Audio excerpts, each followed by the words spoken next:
Making disciples, transforming lives. Saudara, saya memberikan tema besar, The Battle of the Heart. Ibadah pertama tadi, saya perlu merekomendasikan Anda, mendorong Anda mendengar pesan ibadah tadi pagi. Kalau boleh tahu ya, kalau boleh tahu aja, siapa yang tadi pagi datang? Saudara. Oh, cuma yang di depan aja. Anda perlu dengarkan karena saya bicara mengenai kepahitan. Banyak orang gak sadar sebetulnya dia simpan kepahitan. Apa itu kepahitan? Saya jelaskan di ibadah pertama. Nanti mungkin saya akan singgung sedikit. Dan kepahitan itu bisa berubah jadi kebencian karena itu sebuah akar, kata firman. Kalau itu gak dicabut, masalahnya tidak pernah berhenti. Di ibadah kedua ini, saya lanjutkan dari ibadah pertama. Nanti saya akan jelaskan. Nanti di ibadah ketiga, saya ngomong tentang akar dari banyak kekecewaan, namanya entitlement. Saya ambil dari kisah Yesus memberikan perumpamaan tentang Tuhan yang memanggil pekerja untuk bekerja di kebun anggurnya. Ada pagi-pagi buta, ada yang jam 9, jam 12, jam 3, lalu yang terakhir jam 5 sore. Saudara, yang terakhir hanya cuma kerja 1 jam, setelah itu tuannya menyuruh mandor-mandornya untuk memberikan upah. Dan rupa-rupanya yang dikasih upah pertama kali adalah yang kerja jam 5 sore. Dikasih upah 1 dinar. Nah, orang-orang yang bekerja lebih dulu berpikir mereka mendapatkan upah lebih. Tapi ternyata tuannya itu memberikan upah yang sama. Disitulah mereka protes, mereka kecewa. Saudara, mereka akhirnya komplain sama tuannya. Lalu tuannya berkata, aku gak berlaku tidak adil, bukankah kita sudah sepakat 1 dinar sehari. Ternyata saudara, akar dari banyak kekecewaan itu adalah perasaan saya berhak. Nah, saya akan bahas apa dan bagaimana perasaan berhak itu bisa menguasai seseorang dan bagaimana caranya menang. Ibadah keempat saya bicara mengenai disappointment atau kekecewaan. Saya ambil dari kisah Yusuf. Ternyata Yusuf itu mengalami 5 kekecewaan yang banyak daripada kita atau banyak manusia itu mengalaminya ketika mereka berinteraksi dengan sesamanya. Ada 5 kekecewaan yang Yusuf alami dan bagaimana caranya menang. Dan ibarat terakhir, saya ngomong khusus tentang insecurity. Saya ambil dari Raja Saul yang punya power diurapi, tapi dia sebetulnya hancur karena dia tidak menguasai dan tidak bisa menang terhadap perasaan insecure. Makanya dia terobsesi membunuh Daud, seseorang yang sebetulnya sangat tulus dan sangat loyal kepada dia. Tapi justru dia mau dibunuh. Bahkan sampai matinya Saul pun, Daud itu tetap loyal sama Raja Saul. Tapi justru dia ingin menyingkirkan orang yang seharusnya dia berkati. Rupa-rupanya dia insecure. Dari mana insecure dimulai? Saudara, saya berharap Anda bisa datang semua kebaktian supaya Anda dapatkan lengkap. Dan di ibadah kedua ini, saya akan khusus ngomong tentang offense. Banyak orang itu meninggalkan hubungan, entah itu hubungan keluarga, hubungan pernikahan, atau meninggalkan komunitas, tempat kerja, meninggalkan gereja, karena sebuah jebakan yang namanya being offended. Saudara, coba kita buka firman Tuhan, kita sama-sama buka di Lukas pasal yang ke-17. Saudara, kita baca ayat yang pertama, Lukas 17. Kita baca ayat yang pertama. Yesus berkata kepada murid-muridnya, atau kita baca ayat 1 sampai ayat yang ke berapa ini? Ke-5 dulu, sampai 6 dulu. Yesus berkata kepada murid-muridnya, tidak mungkin tidak akan ada penyesatan. Tetapi celakalah orang yang mengadakannya. Adalah lebih baik baginya jika sebuah batu kilangan diikatkan pada lehernya, lalu ia dilemparkan ke dalam laut, daripada menyesatkan salah satu dari orang-orang yang lemah ini. Jagalah dirimu. Jikalau saudaramu berbuat dosa, tegurlah dia. Jikalau ia menyesal, ampunilah dia. Bahkan jikalau ia berbuat dosa terhadap engkau 7 kali sehari, 7 kali ia kembali kepadamu dan berkata, aku menyesal, engkau harus mengampuni dia. Lalu kata rasul-rasul itu kepada Tuhan, tambahkanlah iman kami. Jawab Tuhan, kalau sekiranya kamu mempunyai iman sebesar biji sesawi saja, kamu dapat berkata kepada pohon ara ini, terbantunlah engkau dan tertanamlah di dalam laut, maka ia akan taat kepadamu. Nah, nanti ayat 7 sampai ayat yang ke-10 saya lanjutkan nanti. Ini satu perikop punya makna yang dalam, saudara. Nah, saya akan jelaskan satu persatu. Coba perhatikan ayat pertama, saudara. Dikatakan begini, Yesus berkata kepada murid-muridnya, tidak mungkin, tidak akan ada penyesatan. Tetapi celakalah orang yang mengadakannya. Saudara, kata penyesatan di sini dalam terjemahan bahasa Inggris New King James itu memakai kata offense. Coba munculkan kalau ada, bisa dimunculkan kalau ada? Nggak ada ya? Oke, mari kita tes. Ternyata tidak ada. Ada? Atau saya kasih terjemahan MILT itu pakai kata begini. MILT itu bahasa bahasa Indonesia masa kini. Dikatakan begini, adalah mustahil sandungan-sandungan itu tidak muncul. Alkitab mudah dibaca pakai kata, hal-hal yang menyebabkan orang berdosa tidak mungkin dapat dihindari. NIV pakai kata, things that cause people to stumble are bound to come. Hal-hal yang menyebabkan orang itu tersandung dan jatuh, itu akan datang. And New King James itu pakai kata offense. Coba saya bacakan.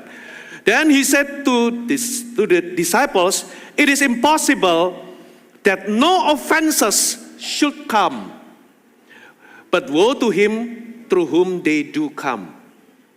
Tidak mungkin kalau offense itu tidak akan datang. Jadi dengan kata lain, Bapak Ibu, Yesus itu seolah-olah memberikan peringatan kepada murid-muridnya, kalau engkau mau ikut aku, engkau harus sadar, engkau harus siap. Karena apa? Karena hal-hal yang menyebabkan engkau offense itu pakai kalau dalam bahasa sehari-hari itu berarti orang-orang itu merasa kecewa, terluka atau tersinggung. Atau hal-hal yang menyebabkan engkau jatuh, tersandung dan jatuh, itu akan datang. Dengan kata lain, Yesus ngomong sama murid-muridnya, kalau engkau ikut aku, siaplah, sandungan-sandungan itu akan datang. Akan banyak hal-hal yang bisa membuatmu meninggalkan panggilan, membuatmu jatuh, membuatmu terluka atau tersinggung. Jadi dengan kata lain, Bapak Ibu, Yesus itu berterus terang kepada kita semua. Anda akan disakiti, Anda akan ada yang membuat Anda kecewa, akan ada orang-orang yang kata-katanya menyakiti Anda, akan ada orang-orang yang memperlakukan Anda tidak adil, ada orang-orang yang mungkin akan mengkhianati Anda. Itu akan datang. Jadi kebenaran pertama munculkan, saudara.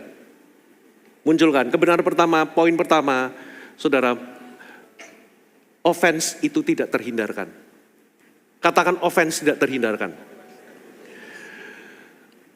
Dengan kata lain, saudara, selama Anda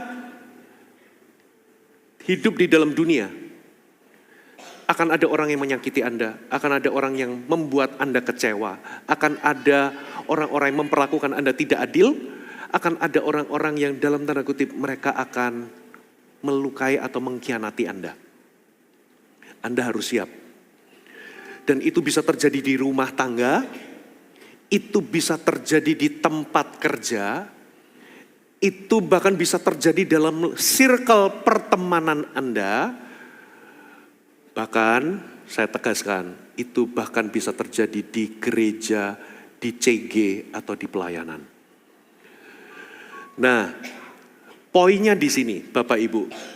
Poinnya di sini. Tuhan memberikan kita sebuah power atau kekuatan. yaitu respon atau keputusan. Katakan amin. Offense itu pasti datang, tapi kasih karunia Tuhan itu juga nyata. Di titik ini pilihan Anda atau respon Anda itu akan menentukan. Apakah offense itu akan berubah menjadi kepahitan?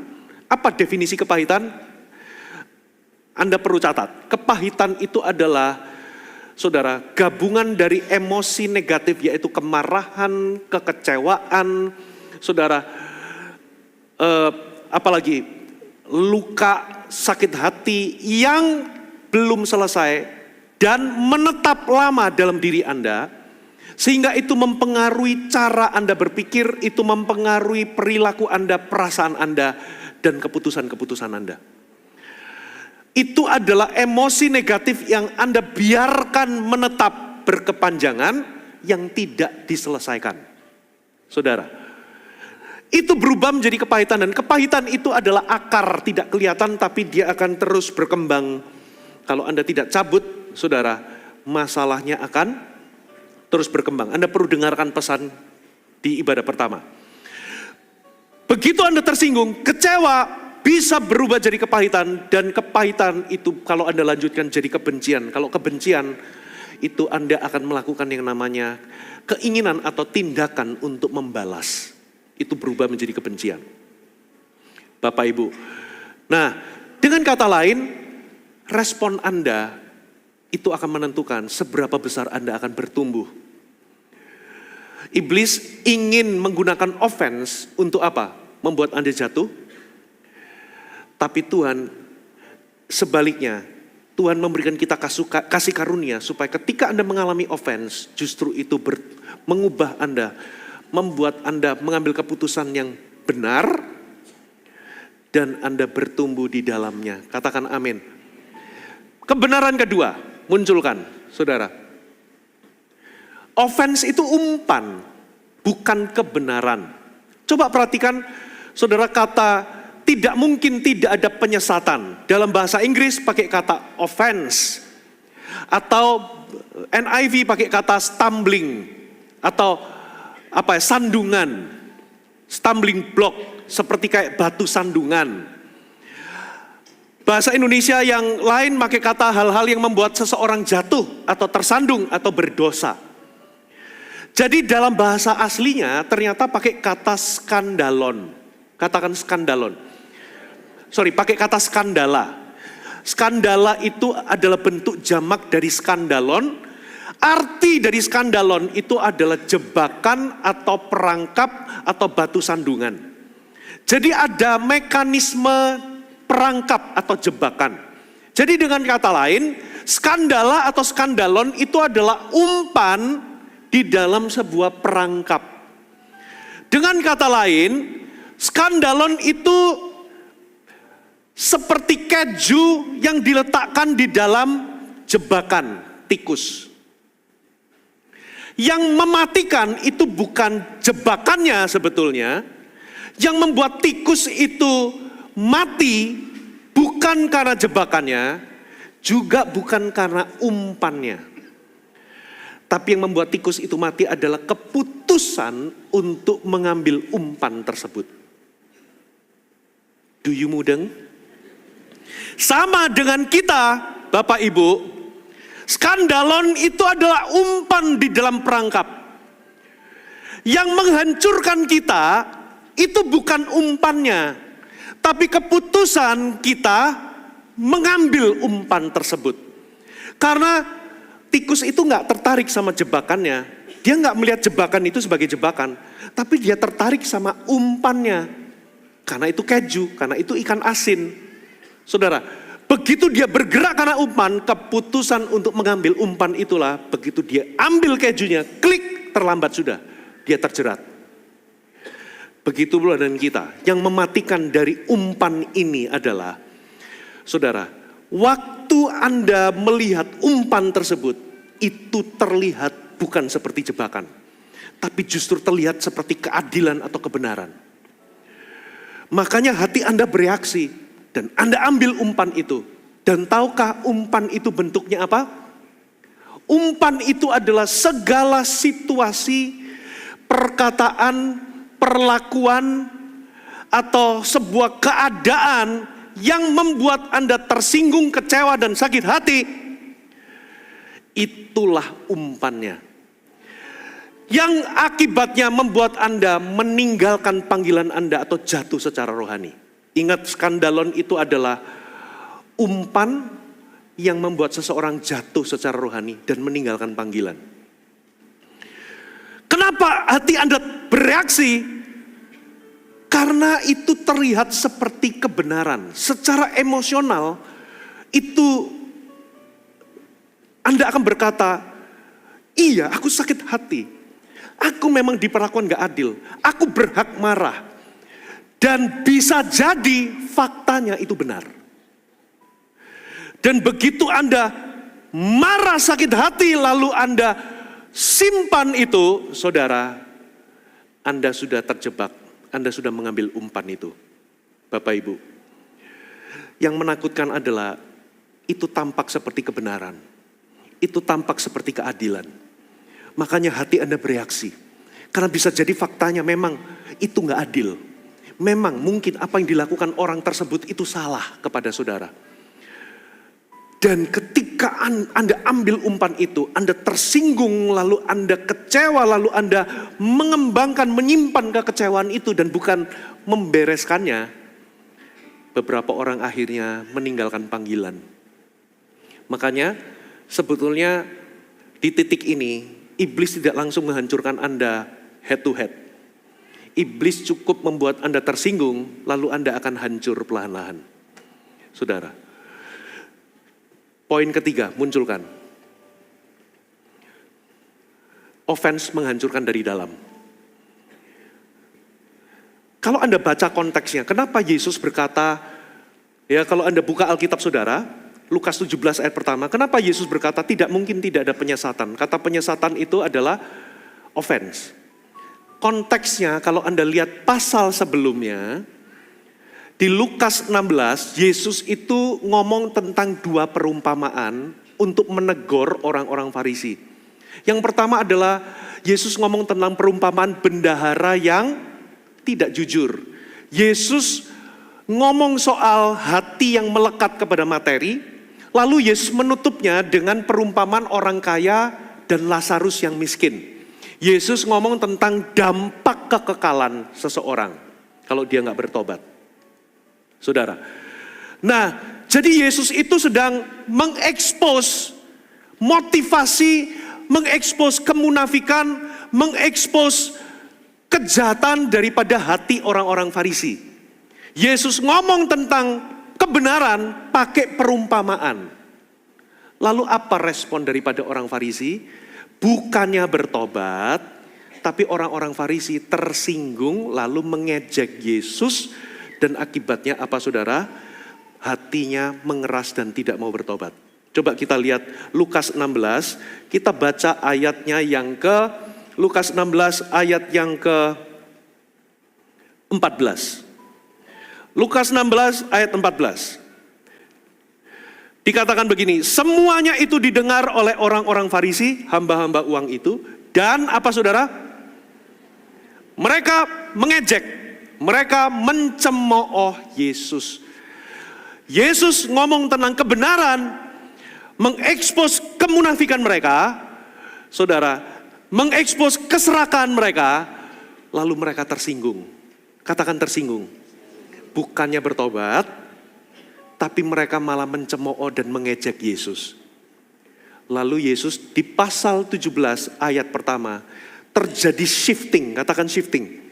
Yesus kali ini gak ngomong sama orang Farisi, tapi Yesus ngomong sama murid-muridnya. Memperingatkan, hal-hal yang membuat kamu tersinggung, itu pasti akan datang. Hal-hal yang membuat kamu itu bisa tersinggung, lalu kecewa, lalu Anda jatuh secara rohani, itu berubah menjadi dosa, lalu Anda tinggalkan Tuhan dan tinggalkan panggilan, itu akan datang. Makanya Yesus memberikan peringatan, celakalah orang yang mengadakan hal itu. Maksudnya gini, hal-hal yang membuat Anda tersinggung, itu pasti datang. Tapi Anda jangan jadi sumber yang membuat orang lain tersinggung. Katakan amin. Lalu poin berikutnya, munculkan.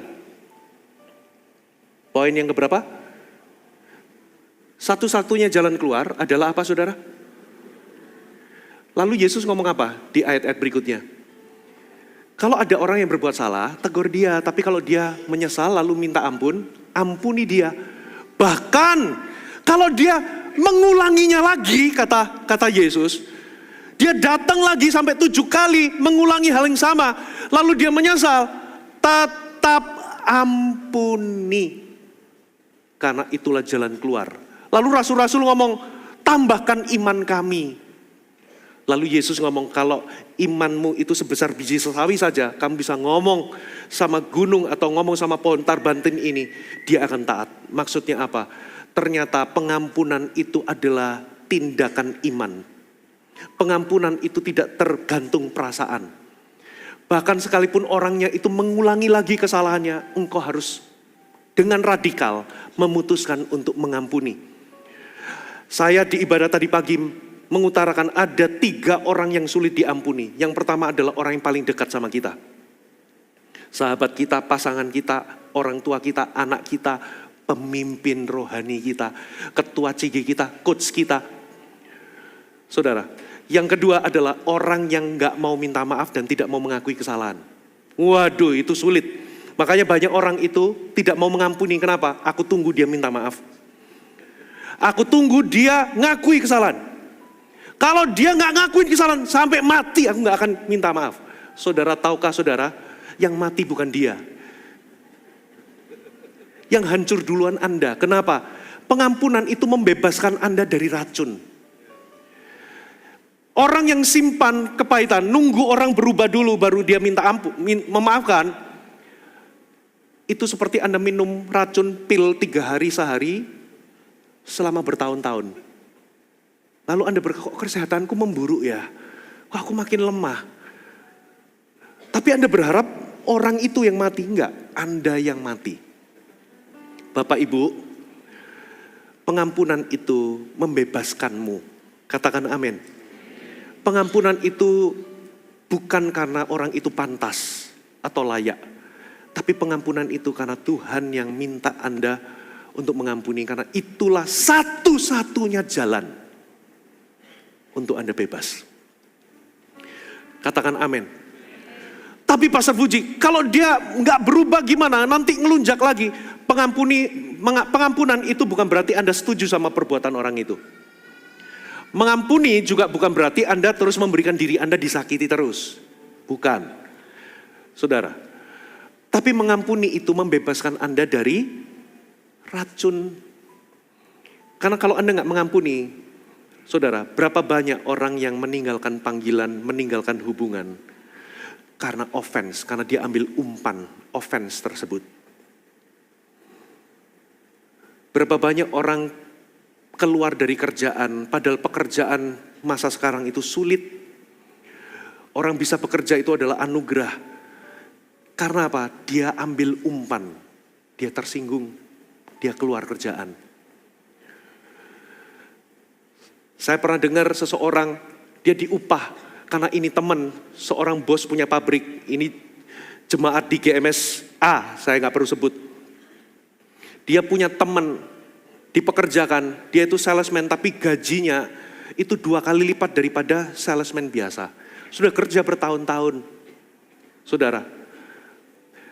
Tapi satu kali kok dia disuruh gini, gak bisa, gak mau, lalu dia merasa bahwa perusahaan ini bisa lancar itu karena aku. Lalu dia ngancem-ngancem keluar, entah dia kecewa karena apa. Akhirnya diiyakan sama temannya sendiri yang adalah bosnya. Setelah dia keluar, saudara, dia kerja ke sana, nggak dapat, susah, kerja jadi sales sana, 3 bulan keluar, nggak puas, kemana-mana susah, jadi akhirnya terlunta-lunta. Dia ambil jebakan itu. Berapa banyak orang keluar dari sel group, nggak mau lagi sel group, karena Anda ambil umpan tersebut. Berapa banyak Anda keluar dari pernikahan karena Anda ambil umpan tersebut. Dan bisa jadi faktanya memang benar. Ada orang mungkin kata-katanya menyakiti Anda. Ada orang mungkin menyalahpahami Anda. Anda tidak dipahami, tidak didengar. Bisa jadi ada orang-orang yang memperlakukan Anda tidak adil. Atau bisa jadi Anda yang salah paham. Bisa jadi orangnya nggak melakukan apa-apa, tapi Anda yang salah paham lalu Anda kecewa sendiri. Tapi bisa jadi itu kebenaran. Tapi apapun itu, Bapak Ibu, perasaan orang yang merasa benar tersebut belum tentu kebenaran di hadapan Tuhan. Karena kenapa saya katakan poin ketiga itu menghancurkan dari dalam? Saudara, awalnya tersinggung, lalu apa saudara? Lalu memendam kekecewaan, lalu dia mulai menarik diri atau mengisolasi diri, betul ya? Lalu itu akan menetap. Dia berubah jadi orang yang keras. Itu jadi karakter. Pernah nggak lihat orang yang dulunya lembut sekarang jadi kasar? Yang dulunya baik, tulus sekarang jadi jahat? Pernah lihat nggak? Orang yang dulunya itu sebetulnya baik, tapi sekarang jadi jahat karena dia simpan kepahitan. Akhirnya apa? Dia jadi orang yang sinis dan negatif. Kalau dia laki-laki dikecewakan sama perempuan, dia akan berkata semua perempuan sama saja. Kalau kebetulan dia perempuan dikecewakan sama laki-laki, tiap kali ketemu laki-laki, semua laki-laki brengsek semuanya. Kalau kebetulan dia di gereja, dilukai sama orang Kristen, dia akan berkata semua gereja sama saja. Kalau kebetulan yang melukai dia adalah pendeta, dia akan berkata, semua pendeta sama saja. Nggak ada yang positif. Dia akan menafsirkan kehidupan dan melihat kehidupan dari sisi yang negatif. Bapak Ibu, Anda mau jadi orang seperti ini? Lalu Anda menarik diri, sudah aku cukup di gereja aja, nggak perlu sel grupan. Kalau dulu Anda pelayanan, mungkin ada orang memperlakukan Anda tidak adil, saudara, bisa jadi itu faktanya, atau bisa jadi Anda yang salah paham. Tapi keputusan Anda untuk Anda mundur dari pelayanan, itu umpan. Itulah yang iblis mau. Anda nggak lagi mau pelayanan. Karena apa? Kecewa. Terluka. Saudara, sudah cukuplah aku datang hari Minggu aja, nggak usah pelayanan. Saudara, yang Anda tinggalkan itu adalah panggilan Allah dalam hidup Anda. Yang Anda tinggalkan itu adalah privilege. Melayani itu adalah privilege. Tapi karena Anda ambil umpan itu, ingat tikus itu tertarik sama kejunya. Perasaan ingin benar, hak untuk marah, hak untuk membalas itu, wah, itu menyala-nyala. Sehingga Anda ambil umpan itu, saudara, lalu Anda mundur, Anda mengisolasi diri, menarik diri, dan Anda tinggal di dalam kekecewaan itu. Saudara, Bapak Ibu, itu bukan rencana Tuhan. Tuhan ingin Anda menang dari offense ini dan mengubahnya jadi kedewasaan. Katakan amin. Ada nggak poin yang berikutnya munculkan? Akar offense itu adalah apa saudara? Entitlement. Coba kita lanjutkan. Tadi kita berhenti di ayat 6. Sekarang kita lanjutkan ayat ke-7. Aneh, kok tiba-tiba Yesus langsung ngomong begini, ayat 7. Siapa di antara kamu yang mempunyai seorang hamba yang membajak atau mengembalakan ternak baginya, akan berkata kepada hamba itu setelah ia pulang dari ladang, mari segera makan. Bukankah sebaliknya, ia akan berkata kepada hamba itu, sediakan makananku, ikatlah pinggangmu, layani aku sampai aku selesai makan dan minum. Sesudah itu engkau boleh makan dan minum. Adakah ia berterima kasih kepada hamba itu karena hamba itu telah melakukan apa yang ditugaskan kepadanya? Kan enggak, gitu kan? Demikian jugalah kamu apabila kamu telah melakukan segala sesuatu yang ditugaskan kepadamu, hendaklah kamu berkata, kami adalah hamba-hamba yang tidak berguna, kami hanya melakukan apa yang harus kami. Kenapa kok Yesus tiba-tiba setelah ngomong tentang pengampunan, setelah rasul-rasul ngomong tambahkan iman kami, lalu Yesus ngomong kalau kamu punya iman, jadi ternyata pengampunan itu adalah tindakan iman. Nggak nunggu Anda perasaan Anda nyaman atau tidak. Nggak nunggu orang lain berubah. Nggak nunggu orang lain minta maaf, tapi Anda ampuni secara radikal. Karena itu membebaskan Anda. Setelah Yesus ngomong tentang pengampunan dan ngomong tentang iman, tiba-tiba Yesus ngomong tentang tuan dan hamba. Ada nggak sih kalau hamba sama tuannya itu habis kerja di ladang, begitu pulang, lalu tuannya ngomong silakan makan dan minum? Enggak kan? Bukankah tuan itu berkata, sediakan dulu makananku, ikat pinggangmu, layani aku dulu. Setelah itu, setelah aku makan dan minum, baru kamu yang makan. Adakah hamba itu berterima kasih? Tuan itu berterima kasih? Terima kasih ya, kan enggak. Maksudnya apa? Yesus lagi ngomong, hamba zaman dulu itu seperti budak. Dengan kata lain, seorang budak itu sudah dibeli, nggak punya hak. Nggak punya hak untuk minta dikasih apresiasi, nggak punya hak untuk minta diperlakukan istimewa. Oke, kamu capek ya, udah makan dulu, kan enggak. Dengan kata lain, itu adalah rasa berhak. Kenapa orang kecewa? Ayo. Karena Anda merasa berhak diapresiasi, betul nggak? Aku udah lama kerja di sini. Aku udah mengabdi 10 tahun. Aku pantas diperlakukan lebih baik. Aku udah lama pelayanan. Aku sejak perintisan GMS Denpasar, aku ada. Gitu. Tapi kenapa aku kok diperlakukan tidak adil mungkin? Kenapa aku tidak didengar? Ternyata akar offense itu adalah entitlement. Makanya benar tadi nyanyian tadi. Apa tadi? Mengiring Yesus. Yang tadi ada lepaskan hak tadi ya, betul ya? Gimana liriknya? Ku lepas semua hakku untuk marah. Hakku untuk apa? Diperlakukan lebih baik. Hakku untuk dapat apresiasi. Bapak Ibu, kadangkala itulah akar dari offense itu adalah entitlement. Lalu apa solusinya? Solusinya adalah lepaskan hak. Makanya Yesus ngomong kalau kamu sudah melakukan apa yang kamu sudah lakukan sebagai hamba, ngomong bahwa aku ini cuma hamba yang tidak berguna. Untuk aku mengabdi dan melayani itu sudah privilege bagiku. Aku hanya melakukan apa yang aku ditugaskan. Aku hanya melakukan apa yang Tuanku suruh untuk aku lakukan. Aku hanyalah hamba-hamba yang tidak berguna. Dengan kata lain, lepaskan hak saudara. Do you mudeng? Hak untuk apa? Untuk didengar. Hak untuk merasa dibenarkan. Kadang hak untuk dibela. Pak Serfuji ini pinter aja ngomong kalau pendeta. Bapak Ibu, kalau saya mau kecewa sama orang, sesama hamba Tuhan atau sama pemimpin, sudah dari dulu saya keluar. Kenapa? Saya berinteraksinya sama manusia, bukan sama malaikat. Saya pernah under kepemimpinan yang toksik itu 11 tahun. Yang menyiksa secara emosi setiap saat. Hampir saya sudah mau tinggalkan panggilan. Bapak Ibu. Karena apa? Itu umpan. Katakan umpan.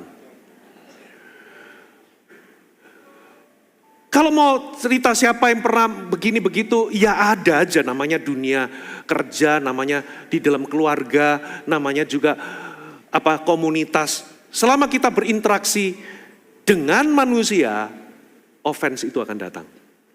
Situasi, keadaan, perlakuan, perkataan orang yang membuat Anda kecewa, tersinggung, terluka. Yang kemudian itu akan membuat Anda meninggalkan panggilan. Menjatuhkan Anda secara rohani. Ada amin? Nah, lalu bagaimana solusinya? Ini apakah ada poin lagi? Nggak ada ya? Poin ke-6 munculkan? Oh, nggak ada berarti. Pertanyaannya sekarang, saya punya waktu 15 menit. Bagaimana saya bisa menang terhadap offense? Saudara, yang pertama, saudara, sadari bahwa offense pasti datang. Sudah, itu tidak terhindarkan. Saudara, terimalah kenyataan ini. Saudara, itu tidak terhindarkan karena Yesus sendiri tidak mungkin offense itu tidak datang. Situasi, keadaan, perkataan orang, perlakuan orang akan mengecewakan Anda, akan melukai Anda. Tapi definisi kedewasaan itu bukan berarti Anda nggak pernah kecewa. Definisi dewasa itu adalah Anda harus cepat pulih. Anda harus siap menghadapinya. Katakan amin.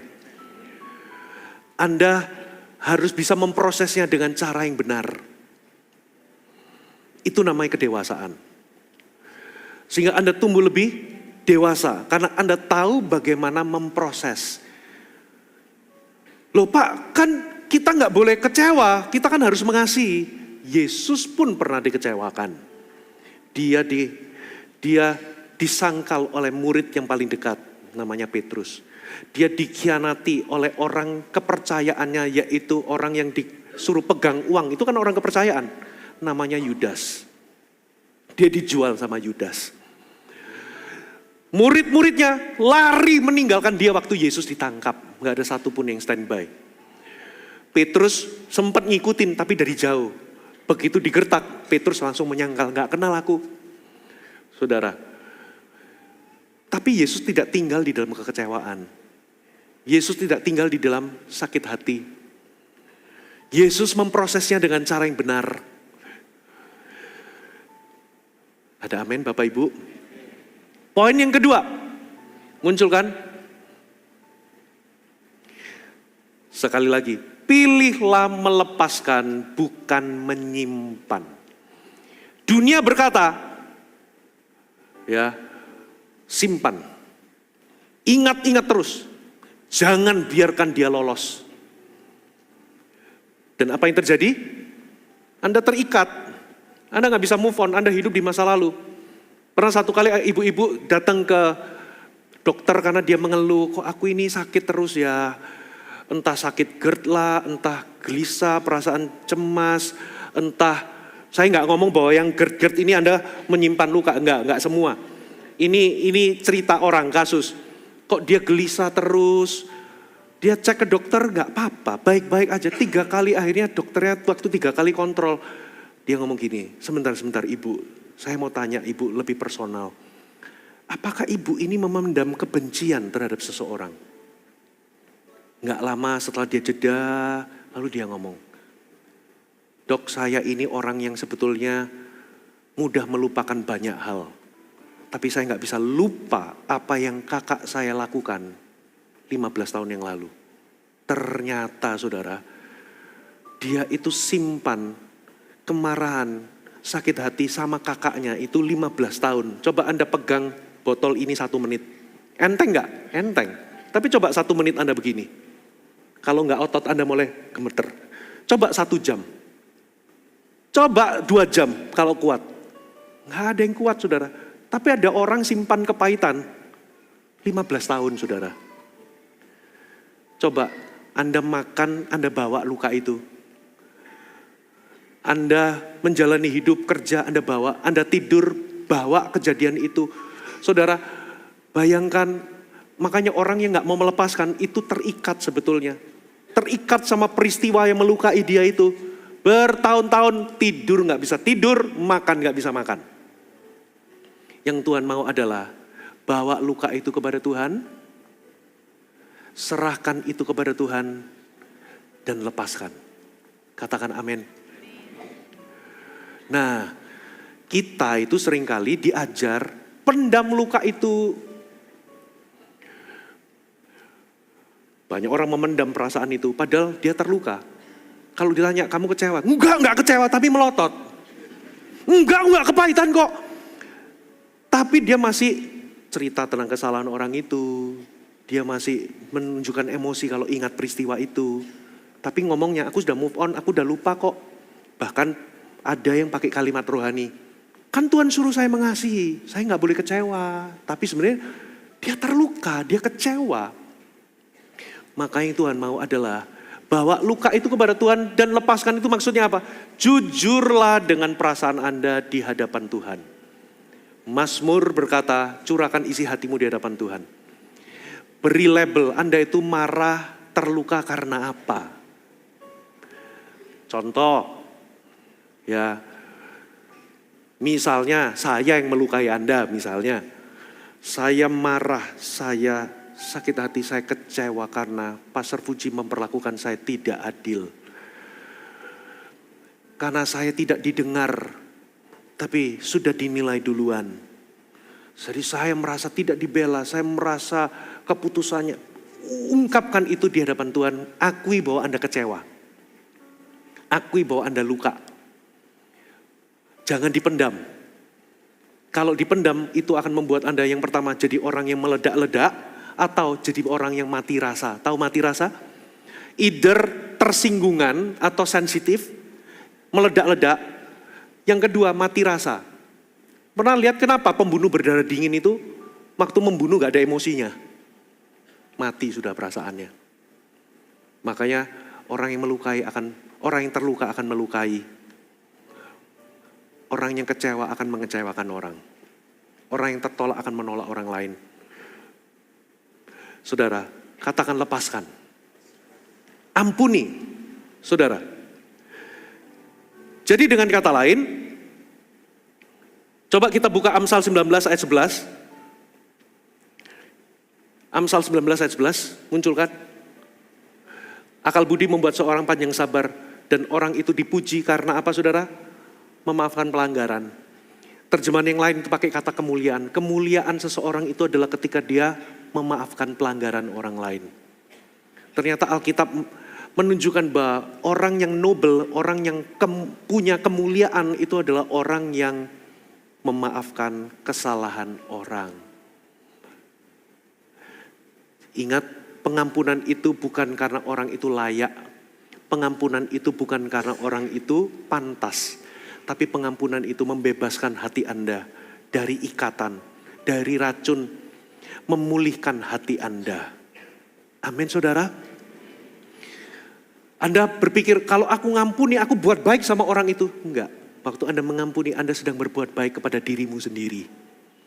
Saudara, Anda sedang mengasihi dirimu. Karena Anda tidak membiarkan dirimu terus terjerumus dalam kepahitan yang bisa mengubah karakter Anda. Amin. Saudara, yang ketiga, poin ketiga, munculkan. Hentikan narasi di pikiran saudara. Kalau misalnya ada seseorang di sini tidak menyapa Anda, katakanlah ketua CG Anda, nggak nyapa saudara, nggak senyum. Yang membuat Anda terluka kadangkala bukan perilaku orang itu. Tapi apa? Narasi yang Anda. Jadi setelah kejadian itu, narasi yang Anda bangun itu yang seringkali melukai Anda lebih dalam. Anda berkata, dia pasti sengaja. Dia pasti ada masalah sama aku. Dia pasti gak suka sama aku. Dia pasti sengaja melakukannya. Dia sengaja mengabaikanku. Lalu itu jadi berkembang. Sehingga apa yang terjadi? Anda makin terluka, lalu Anda menjaga jarak, lalu Anda gak suka sama orang itu. Dan Anda mulai berkata buruk tentang orang itu. Dia pasti orangnya begini, dia pasti begitu. Nah, salah satu ciri kepahitan itu adalah rumination kalau bahasa psikologis. Mengulang-ulang narasi, lalu berkembang tambah merajalela. Tahukah saudara? Musuh kita itu namanya diabolos. Bukan dia membolos, bukan. Diabolos itu artinya penuduh, pendakwa. Salah satu pekerjaannya adalah memisahkan hubungan sama orang lewat apa? Ketika dia memberikan Anda pikiran, waktu orang gak senyum sama Anda, iblis akan memberikan satu pikiran, dia sengaja melakukannya. Lalu Anda mulai bercakap-cakap dengan dia. Oh iya dia begini, dia begitu. Lalu Anda sakit hati, Anda dendam. Padahal belum tentu, makanya Anda harus hidup di dalam kasih karunia. Katakan kasih karunia. Maksudnya apa kasih karunia? Kasih karunia itu begini loh. Yang pertama, kasih karunia itu kalau orang gak senyum sama Anda, jangan buru-buru judge orang itu sengaja. Enggak. Ngomong jangan-jangan dia memang gak lihat. Karena faktanya Anda gak pernah tahu kan. Motif orang, apa yang orang itu lakukan. Jangan-jangan dia itu nggak senyum karena buru-buru, karena dia itu mau pemberesan kampung tengahnya memberontak. Nah, lalu kita judge niatnya orang. Itulah penyakit kita. Kita sering melakukannya. Di dalam pengalaman saya pribadi, saya tuh bisa selek sama orang gara-gara saya mengembangkan dan saya bisa punya respon yang kurang baik. Saya itu karena saya mengembangkan yang namanya asumsi. Dia pasti begini, dia begini. Oh, dia itu begini. Nah, masalahnya kadang waktu kita judge niatnya orang itu kadangkala nggak seimbang. Contoh ya, itu namanya bias. Kalau kita lihat ada orang terlambat, kita langsung judge dia itu pemalas. Tapi kalau kita yang terlambat, macet. Betul nggak? Ayo ngaku. Kalau ada yang motong jalan kita di jalan raya, orang itu egois. Kalau kita motong, buru-buru. Ayo, betul apa enggak? Nah, makanya hati-hati sama asumsi. Gitu. Kalau enggak, saudara, banyak orang ambil umpan itu. Makanya hentikan narasi. Jangan kembangkan. Miliki pikiran kasih karunia. Katakan amin. Minta klarifikasi kalau butuh Anda bicara. Bicara 4 mata. Saudara, komunikasilah kalau ada ketidakjelasan. Lalu berikutnya, saudara, Anda harus hentikan percakapan Anda dengan yang namanya diabolos. Karena iblis itu akan kasih Anda, kamu gini, kamu di-entertain, lalu Anda terluka. Padahal sebetulnya Anda itu sedang berperang dengan sesuatu yang sebenarnya nggak ada, tapi jadi ada karena itu tampak nyata di pikiran saudara. Padahal orang itu nggak punya maksud sebetulnya. Benar-benar nggak lihat, bisa jadi. Karena dia jalan sambil mikir, bisa nggak? Itu salah satu contoh. Poin yang berikutnya, saudara. Bagaimana caranya menang? Ingatlah, ternyata saudara, Anda sendiri juga pernah menyakiti. Gini loh, jangan menjauh dari kasih karunia supaya jangan tumbuh akar pahit. Itu maksudnya apa? Menjauh dari kasih karunia. Maksudnya tinggallah dalam kasih karunia. Maksudnya apa? Sadar bahwa Anda itu dicintai Tuhan. Dulu Anda pernah berdosa besar, terus Anda diampuni dan diberikan kesempatan kedua. Coba bayangkan kalau Tuhan berperilaku seperti Anda sekarang. Anda simpan kesalahan orang. Bayangkan, kita mampu semuanya. Dengan Anda tinggal dalam kasih karunia, sadar bahwa dulu Anda bersalah, yang menurut perumpamaan Yesus, ada seseorang yang utang 10.000 talenta, itu equals dengan 60 juta dinar, di mana orang seumur hidup bekerja nggak bisa bayar. Tapi dihapus sama raja itu begitu saja, nilainya begitu besar, tidak terbayarkan tapi dihapus begitu saja. Setelah orang itu keluar, ketemu sama temannya yang cuma utang 100 dinar. Itu upah 3 bulan gaji atau 3 bulan bekerja. Tapi nggak dilepas, nggak diampuni. Itu namanya Anda tidak tinggal dalam kasih karunia. Tapi kalau Anda tinggal dalam kasih karunia, Anda akan punya kemampuan untuk Anda itu mengampuni orang. Karena apa? Anda sadar bahwa Anda dulu pernah salah, tapi diampuni Tuhan. Anda juga sadar bahwa berkali-kali juga Anda mungkin mengecewakan dan melukai orang. Anda bisa jadi juga berbuat hal yang sama seperti yang orang lain itu buat terhadap Anda. Dan Anda buat itu kepada orang lain. Dengan cara demikian, saudara, kalau Anda sadar bahwa Anda juga pernah berbuat salah, itu akan membuat hati Anda lebih lembut, lebih rendah hati untuk Anda bisa mengampuni orang lain. Dan Anda tidak makan itu umpan, lalu Anda tinggal di dalam kekecewaan itu, lalu Anda tinggalkan panggilan saudara. Oh, Pastor Puji, tenang. Saya nggak akan makan umpan itu, saudara. Tidak peduli sedewasa Anda secara rohani, tidak peduli sedekat apa Anda sama Tuhan. Tidak peduli sudah berapa lama Anda melayani, offense itu akan datang. Akan ada orang yang melukai dan menyakiti Anda. pendeta pun bisa kecewa loh dan tinggalkan panggilan. Makanya doakan hamba-hamba Tuhan di sini. Doakan saya, doakan Pastor Sam. Saudara, saya tim leader. Jangankan tim leader. Di dalam pengalaman saya sudah banyak rekan-rekan yang meninggalkan panggilan karena umpan tersebut. Makanya saya harus terus ingatkan diri saya. Kalau saya terluka, saya kecewa, saya nggak boleh makan umpan itu. Saya harus ingatkan diri saya juga pernah berbuat salah. Saya harus cepat bereskan. Amin. Yang berikutnya. Pilihlah untuk tetap tinggal di dalam proses Tuhan. Maksudnya gimana Pastor Fuji? Apa yang Tuhan izinkan terjadi dalam hidup Anda, itu bisa membuahkan dua hal. You can be bitter or you can be better. Bahkan kalau Anda itu ngalami konflik clash sama pasangan atau sama orang, perhatikan saya. Kalau Anda konflik sama pasangan atau sama seseorang, bisa jadi Anda itu misalnya ada respon negatif terhadap seseorang. Ketahui kalau Anda menikah itu Anda menikah satu paket dengan masa lalunya. Bisa jadi masa lalunya dia pernah diabaikan, ditolak, dia tinggal di dalam orang tua yang keras, terus nyacati sehingga jadi orang yang sensitif sehingga responnya itu seringkali negatif sama Anda. Anda sebetulnya berbenturan sama luka orang lain, masa lalu orang lain, bukan sama orang itu. Nah makanya bisa jadi ada luka dalam diri Anda yang belum selesai di masa lalu. Dan konflik itu terjadi sebetulnya adalah cara Tuhan untuk membongkar apa yang sudah ada di hati Anda, yaitu luka yang belum sembuh. Tuhan ingin sembuhkan Anda.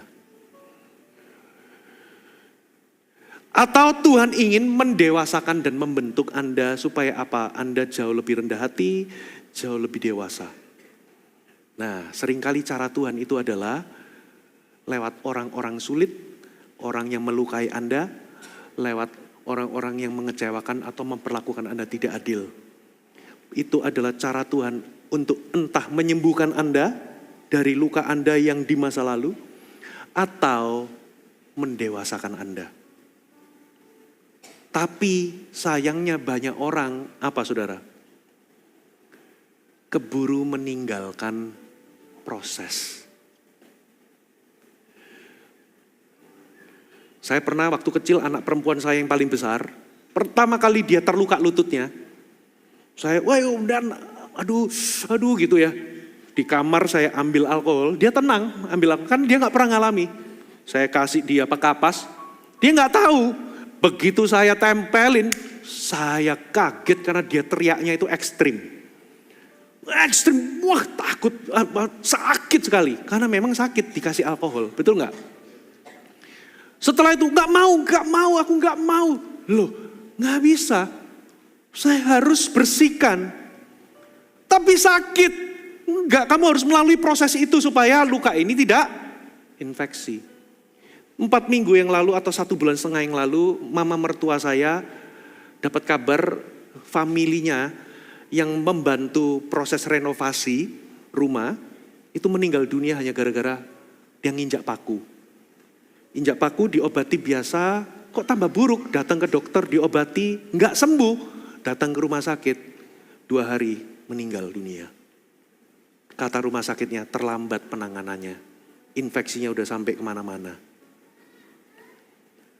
Kalau Anda tidak mau diproses, tambah buruk. Banyak orang meninggalkan, lagi dibersihin, itu memang sakit. Tapi harus tinggal diproses, supaya sembuh, katakan amin. Makanya saya katakan, jangan tinggalkan tempat yang akan menyembuhkan Anda hanya gara-gara Anda terluka. Amin. Jangan tinggalkan pelayananmu, jangan mundur, jangan tinggalkan CG, jangan tinggalkan, gampang-gampang tinggalkan tempat kerjamu. Hanya gara-gara Anda terluka. Karena tempat yang melukai Anda, saudara, bisa jadi itu adalah tempat di mana Tuhan itu menyembuhkan dan memproses Anda. Anda tidak harus meninggalkan tempat yang melukai Anda. Karena di tempat itulah, saudara, Anda disembuhkan atau Anda akan didewasakan. Amin. Tapi sayangnya, ada orang yang ambil umpan itu. Sehingga iblis tidak perlu repot-repot menghancurkan Anda. Begitu Anda tersinggung dan simpan kekecewaan itu dan tidak bereskan, Anda akan mundur pelan-pelan, meninggalkan pelayanan, meninggalkan komunitas. Perlahan-lahan, ada yang sampai meninggalkan panggilan. Dan di titik itu Anda jatuh secara rohani. Bahkan ada yang berbuat dosa karena menyimpan akar dosa yang namanya kepahitan. Ada orang yang berubah dari korban menjadi pelaku. Gara-gara apa? Kepahitan, namanya Absalom.